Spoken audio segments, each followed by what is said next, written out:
Baik, assalamualaikum warahmatullahi wabarakatuh. Kembali lagi dengan saya, Amarulus Kurniawan. Di sini kita akan kembali belajar lagi tentang video pembahasan materi yang beda, yaitu materi yang sekarang yaitu ruang lingkup aspek geografi. Ruang lingkup aspek geografi terbagi menjadi 4 ruang lingkup. Yang pertama aspek fisik, yang kedua aspek manusia, dan yang ketiga aspek teknik, dan yang terakhir adalah aspek pendidikan. Yang pertama aspek fisik, di mana meliputi seluruh komponen dan fenomena alam yang di permukaan bumi yang terjadi di luar pengaruh manusia. Contoh lapisan-lapisan yang ada di aspek fisik. Yang pertama ada litosfer. Litosfer merupakan lapisan kulit bumi yang meliputi batuan, relief, dan proses-proses yang membentuk daratan seperti gunung, dataran, dan pesisir. Yang kedua ada hidrosfer, mengkaji tentang lapisan air di permukaan bumi, termasuk laut, danau, sungai, rawa, dan air tanah. Yang ketiga ada lapisan atmosfer, yang mempelajari lapisan udara yang meliputi bumi, termasuk susunan gas dan uap air yang penting bagi kehidupan. Yang keempat ada lapisan biosfer, yang mana lapisan ini mempelajari tentang segala bentuk kehidupan di bumi, baik flora, fauna, maupun segala satu kesatuan ekosistem. Dan yang terakhir itu lapisan pedosfer, yaitu meliputi tentang lapisan tanah dan proses pembentukannya. Dalam aspek fisik itu ada beberapa ilmu yang mendukung kerja dari aspek fisik ini. Ada ilmu yang pertama ada ilmu geologi, ilmu geomorfologi, oseanografi, hidrologi, meteorologi dan klimatologi, biogeografi, dan ilmu tanah. Itu merupakan ilmu-ilmu yang mendukung kerja dari aspek fisik. Selanjutnya ada aspek yang kedua, yaitu aspek sosial. Aspek sosial terbagi menjadi beberapa pembahasan. Yang pertama demografi, yaitu ilmu yang mempelajari persoalan dinamika penduduk seperti kelahiran, kematian, migrasi yang menghasilkan suatu keadaan dan kondisi penduduk menurut umur dan jenis kelamin tertentu. Geografi penduduk adalah cabang disiplin ilmu yang membahas variasi keruangan demografi, distribusi, komposisi, perpindahan, dan pertumbuhan penduduk yang dihubungkan dengan variasi-variasi sifat keruangan dan berbagai tempat wilayah. Yang kedua ada aspek sosial, yang kedua ada aspek ekonomi. Aspek ekonomi yaitu ilmu pengetahuan yang mempelajari usaha-usaha manusia untuk mencapai kemakmuran, serta gejala-gejalanya dan hubungan timbal balik dari usaha tersebut.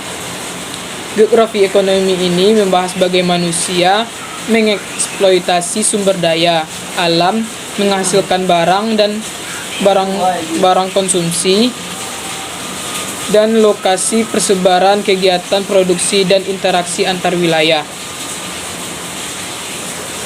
Selanjutnya ada kajian sosiologi, yaitu ilmu yang mempelajari tentang struktur proses-proses sosial, termasuk di dalamnya dinamika masyarakat.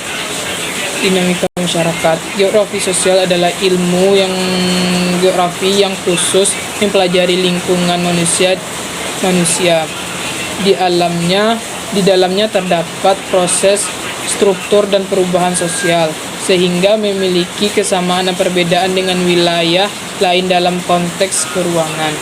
Yang keempat ada antropologi, yaitu ilmu pengetahuan tentang manusia, baik fisik maupun kebudayaan. Geografi budaya atau antropogeografi mengkaji proses-proses kebudayaan yang berhubungan dengan konteks keruangan, karena kebudayaan yang terdapat di suatu wilayah merupakan cerminan lokasi, wilayah, dan penduduk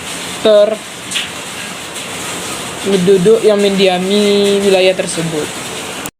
Aspek sosial yang kelima adalah ilmu politik, adalah ilmu yang pelajari unsur-unsur negara, proses-proses penyelenggaraan negara, dan penetapan tujuan-tujuan negara yang akan dicapai oleh negara.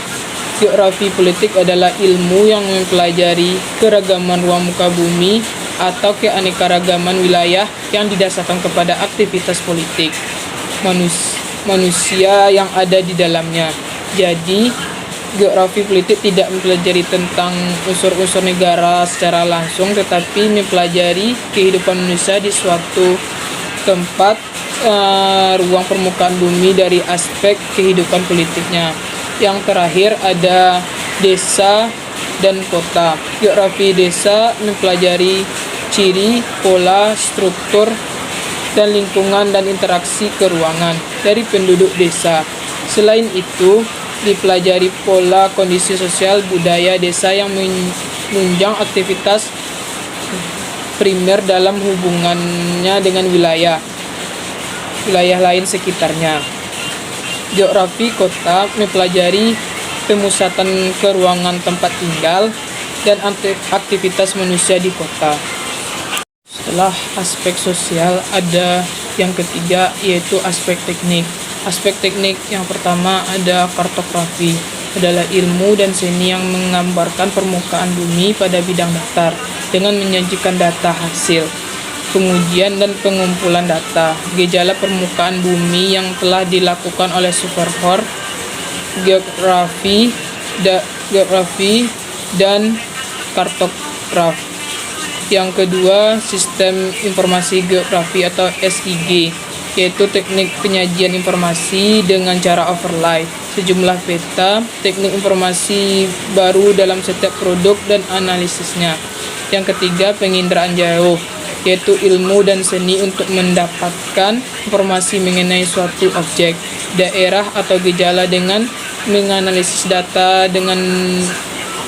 yang diperoleh dengan menggunakan alat atau wahana tanpa kontak langsung terhadap objek, daerah atau gejala yang dikaji. Aspek yang terakhir yaitu aspek pendidikan, yang mana aspek pendidikan bisa membuat kita mempelajari pemahaman tentang lingkungan fisik, manusia, dan teknik, serta kesadaran akan isu-isu lokal dan global. Seperti kita bisa memahami fenomena-fenomena tentang perubahan iklim, urbanisasi, dan praktik berkecimpung dalam pembelajaran. Setelah kita bisa memahami keempat aspek tersebut, kita bisa mengambil analisis kasus nyata bahwa semua aspek akan dapat terlibat dalam sebuah fenomena yang terjadi. Contoh fenomena yang dapat saya ambil yaitu perubahan iklim. Dalam perubahan iklim, ketika suhu global meningkat, yaitu merupakan aspek fisik, masyarakat yang tergantung pada pertanian harus beradaptasi dengan praktek baru, yaitu merupakan aspek dari manusia.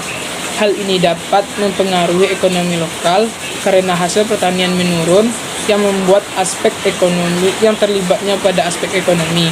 Selain itu, masyarakat yang terkena dampak mungkin terlibat dalam gerakan sosial untuk memperjuangkan tindakan mitigasi yang tercantum ke dalam aspek sosial. Kesimpulannya, fenomena perubahan iklim menunjukkan bagaimana aspek fisik, manusia, ekonomi, dan sosial dalam geografi saling terhubung dan mempengaruhi satu sama lain. Ini menciptakan dampak yang kompleks yang harus dipahami secara holistik atau menyeluruh. Mungkin penjelasan sekian yang dapat saya sampaikan dalam materi ruang lingkup aspek geografi. Mohon maaf apabila terjadi kesalahan penyampaian dalam materi. Saya akhiri dan mengucapkan terima kasih. Assalamualaikum warahmatullahi wabarakatuh.